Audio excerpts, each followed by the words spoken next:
Taste the Daily. Madurai Alanganallur அருகே உள்ள கீழக்கரையில் நடைபெற்ற ஜல்லிக்கட்டு போட்டியில் மாடு முட்டி படுகாயமடைந்த வீரர் ஒருவர் உயிரிழந்த சம்பவம் அதிர்ச்சியை ஏற்படுத்தியுள்ளது.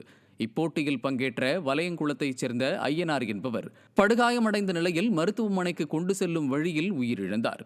திமுக அரசு ஜல்லிக்கட்டை விளம்பரமயமாக்கியதோடு உரிய பாதுகாப்பு ஏற்பாடுகள் செய்யப்படாததன் காரணமாகவே உயிரிழப்புகள் ஏற்படுவதாக ஜல்லிக்கட்டு ஆர்வலர்கள் குற்றம் சாட்டியுள்ளனர். திண்டுக்கல் மாவட்டம் நத்தத்தில் தற்காலிக ஓட்டுநர் இயக்கிய அரசு பேருந்து சாலை தடுப்பில் மோதி விபத்துக்குள்ளானது. நத்தத்திலிருந்து லிங்கவாடிக்கு செல்லும் அரசு பேருந்து பயணிகளை ஏற்றிக்கொண்டு பேருந்து நிலையத்திலிருந்து வெளியே வந்துள்ளது. இந்த பேருந்தை செந்தில் என்ற தற்காலிக ஓட்டுநர் இயக்கிய நிலையில் யூனியன் காம்ப்ளெக்ஸ் முன்பாக உள்ள சாலை நடுவே இருந்த சாலை தடுப்பில் மோதி பின்பக்க டயர் சேதமடைந்தது.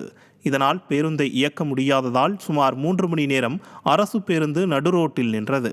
இதனால் அப்பகுதியில் போக்குவரத்து பாதித்த நிலையில் பயணிகள் கடும் அவதியடைந்தனர். திறனற்ற திமுக ஆட்சியில் அரசு பேருந்தில் பயணிகள் தங்களது உயிரை பணயம் வைத்து செல்ல வேண்டிய அவல நிலை உள்ளதாக மக்கள் குற்றம் சாட்டியுள்ளனர்.